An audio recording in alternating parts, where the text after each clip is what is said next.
A warm welcome to all of you. Many thanks for dialing in. Good morning, good afternoon, good evening, whichever part of the world you are in. I am excited to come and present at this session, which is one of the largest insurance gatherings, and this time around it's a virtual one. I know we've come through a very tough year, but this current year, I see that as a year of hope. It's a universal year of hope. And the topic, therefore, that I'm talking about is a topic which is technology innovation, and it thrives on hope. So all our pent up demand, all our creativity, I'm sure will come to the fore in this year and over the next 3 or 4 years. So what I've been looking to do is chart the journey of where we are currently on the technology drivers and where we would intend to get down to. I have focused only on the technology drivers firstly. I have focused only on the drivers and the disruptors that have an impact in the immediate 5 years. And many of these drivers are drivers and disruptors that you would see in operation for the past couple of years. But I wanted to show the exciting journey of where we are and what is the potential of that disruptor, where will it take us. So that is broadly the theme of the presentation.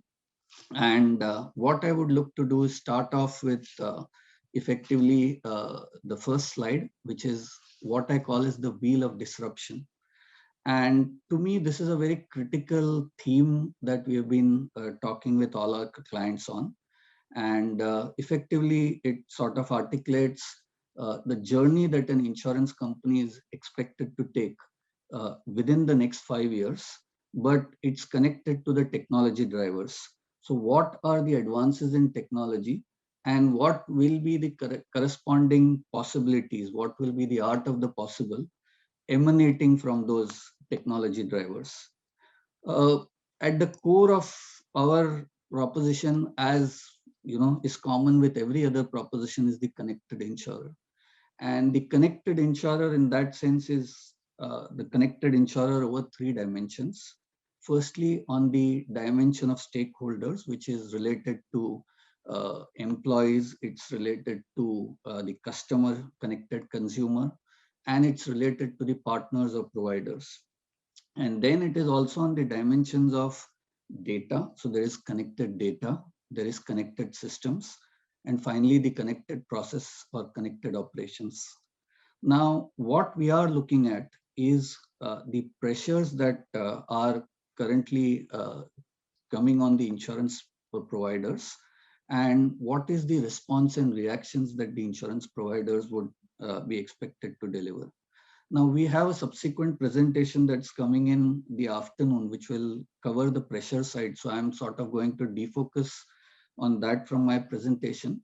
But the emphasis is, as I mentioned, it's on hope, it's on the art of possible. And that is why I will concentrate in the core of the offering. So firstly, we've dimensioned this over three different levels: the service innovation, new segments, and customer delight. And like the revenue and the top line pressures and cost and bottom line pressures, crudely they correspond to service innovation being the denominator side of the equation, which is about getting cost benefits and getting a better execution experience. The new segment is the exciting part, which will push the boundaries on insurance. And the customer delight is the integrated end-to-end chain, where the output is how will the consumer get affected by this proposition. So that is roughly the structure that I am going to talk about. I just have one slide in all to talk about, but what I will do is I will gradually build up the slide and I will break it up. So that is the theme for the talk that I have over the next 15 minutes. Also, from a logistical perspective, I suggest feel free to put up all the questions. And indeed, I had provided my email address, pankaj_kulkarni@hcl.com. Feel free to drop in an email and we can follow up on the more detailed discussions. But for the purposes of this discussion, I'm trying to stay away from the Q&A, which will be covered on the third day on the workshop that we are doing, where we are also inviting delegates from the likes of McKinsey and some insurtech companies. So that I think would be an appropriate time to cover any questions, any deep dives we have. And in that session, we will also be talking about, one or two specific deep dives within this 10 disruptors that I have referred to. Now, coming to the next slide, I'm just wanting to build up the picture. As I've promised, it's about the disruptor, but it's about the journey on where are we currently and what do we expect to happen in the next 4 to 5 years. And this is what I would be talking about in the concluding part of my presentation, specifically in context of the three drivers: service innovation, new segment, and customer delight.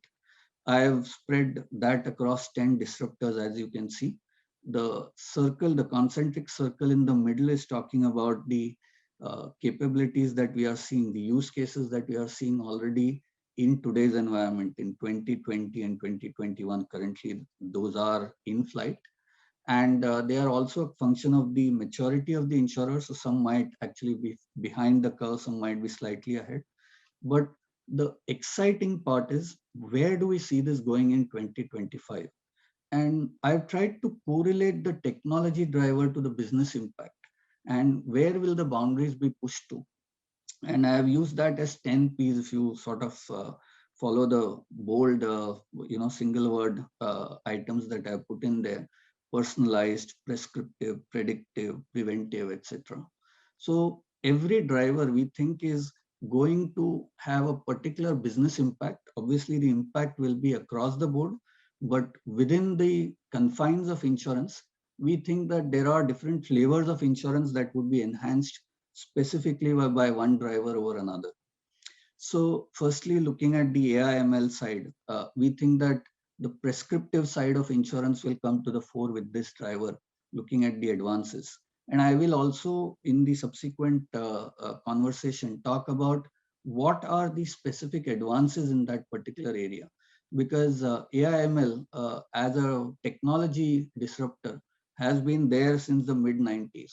So what has changed from then to now, and why do we feel excited about this driver over a couple of other drivers? Also, one point to note is some of the other, technology innovations I have not targeted. I've sort of looked at a direct correlation between the cause and action, in the sense the disruptor here and what the impact would be. But a case in point is, for example, a 5G, or what we are now looking at is 6G technology, which actually would have a significant impact overall in the scope of delivery. But my point is that is pervasive across industries and not something very specific to the industry. So these drivers would collectively benefit from that, but I'm not referring to that as a separate driver in the overall scheme of things. I'm just going down to the first part, and as you can see, the big circle, I've broken it into three parts, and those are the three slides that I would be covering in my ongoing conversation. Specifically, we've seen a lot of activity on the AI and ML space. It has been looked at quite exhaustively in context of profiling customers. It's then taken to the next step of doing some segmentation. Then it's sort of taking the next step on trying to understand the buying pattern, the behavior, and then trying to look at the propensity to buy. So I could have campaigns that could run in context of that. And this is but one case study, but I'm trying to draw a parallel between where, what the maturity of the technology is today and where we are going with it. The big part is we see advances coming in the areas that I have highlighted. I think deep learning is only getting better and it's getting more and more stronger. Neural networks, again, which have been on the table since the 90s and have been, exhaustively studied and implemented in contextual environments. I think that these are actually technologies whose time is now coming. And neural networks, I think, will have a big impact in terms of unstructured thinking. That is a flavor of the artificial intelligence side. There are huge advances in natural language processing. And I think last couple of years, we've seen natural language processing to the extent of, being able to converse. But I think the complexities of accents, the complexities of tone, the noise factor, etc., There are far more advances that are coming, and we think that will have a seminal influence in where we are going. And then data, with the explosion of data, as they say, data is the new oil. There's a huge explosion of data that has happened, and that data is not going to waste. It is, many of the insurers have deployed machine learning. You require huge tracts of data, test data, to actually educate and train your AI systems. So that data has been very effectively and gainfully employed in generating test data and building on the machine learning capabilities, which we think has a huge implication going forward also. So where is this leading to? And here I will draw a parallel with the three areas that I have talked about: prescriptive insurance, the predictive insurance in RPA, and the preventive insurance in IoT. So on the RPA side, the focus has been more on, initially it started with scripting, automated scripting. Your Perl scripts were converted into bots. And to a large extent, even now, the capability of bots is to take the most mundane capabilities and automate it. There are a lot of insurers who have automated the email response system, for example. And some of them have gone slightly ahead on individual processes like claims.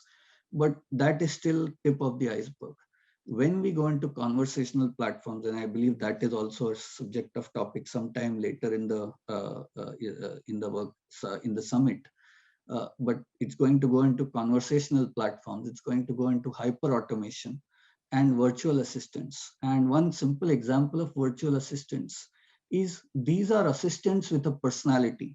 The challenge in the insurance world is, interface and touch points with the end consumer. And how do you communicate your company culture, your ethics, your ethos down to the consumer when you don't have any, human touch point? And I think the big benefit that is going to come is these personalities of virtual assistants would start differing in terms of the insurers. A MetLife in the US versus an Allianz in Europe, the assistants would have very, very different personalities. And that really makes a lot of difference.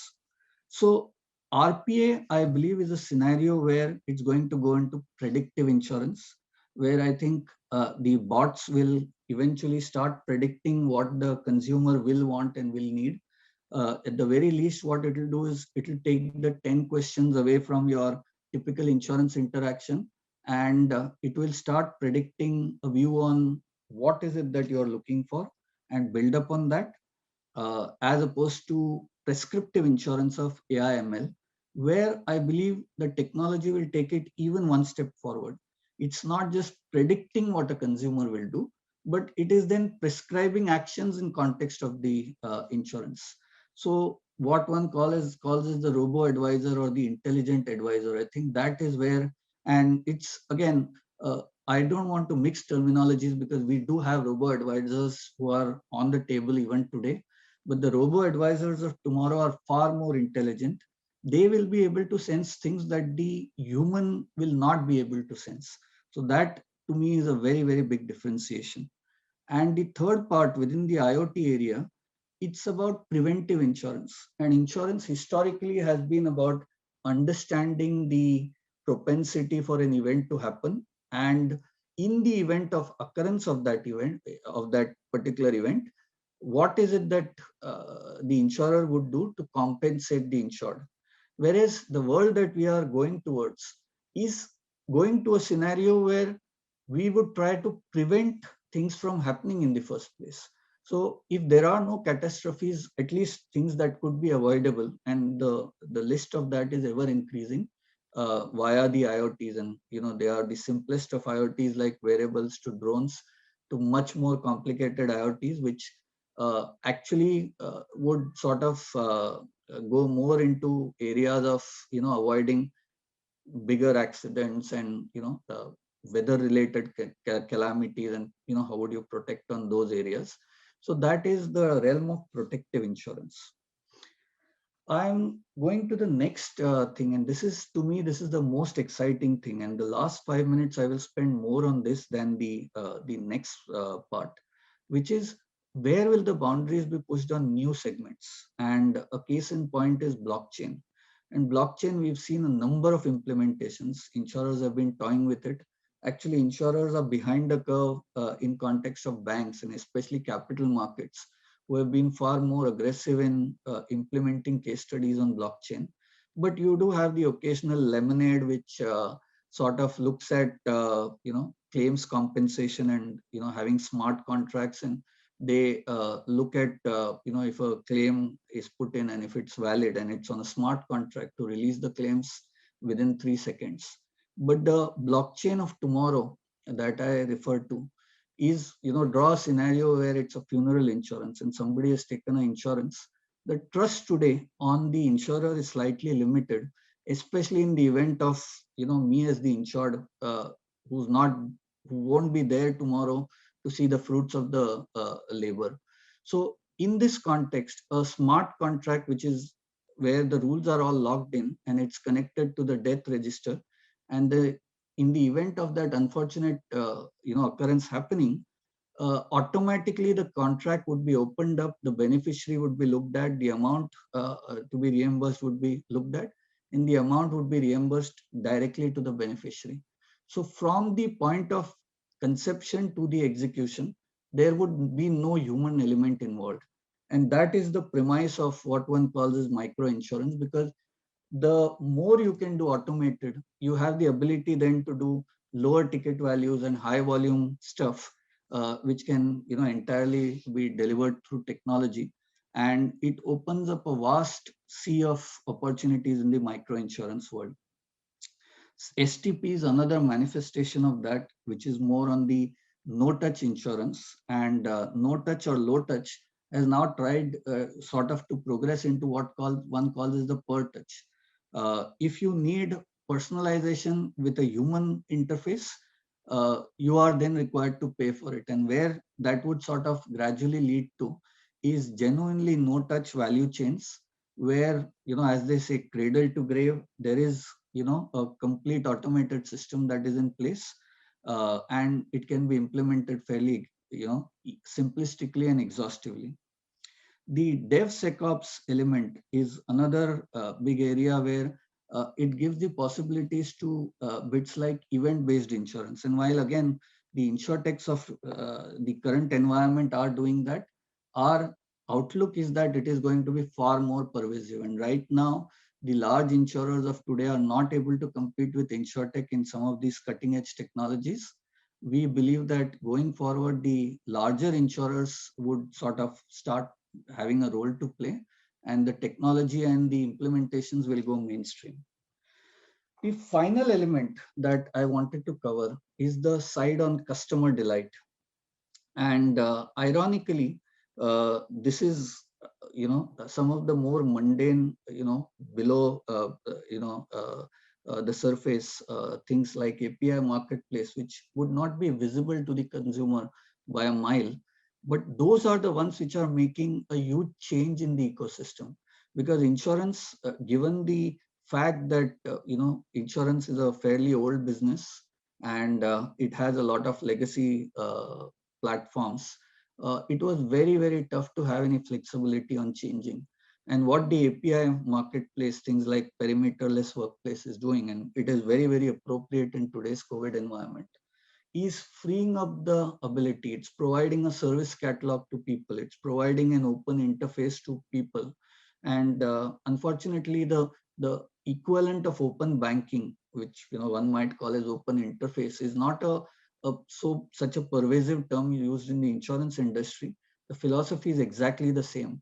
It is just opening up a very closed system and making it transparent to everyone. And that transparency will translate into an infinite set of possibilities for the consumer, whether it is in platforms and what kind of things, what functionalities that insurer might the customer want, or hyper personalization and making sure that every single need or want or ask of the consumer is addressed without having to adhere to a particular product construct, which straitjackets the consumer into one area and truly takes it to a scenario of n is equal to 1.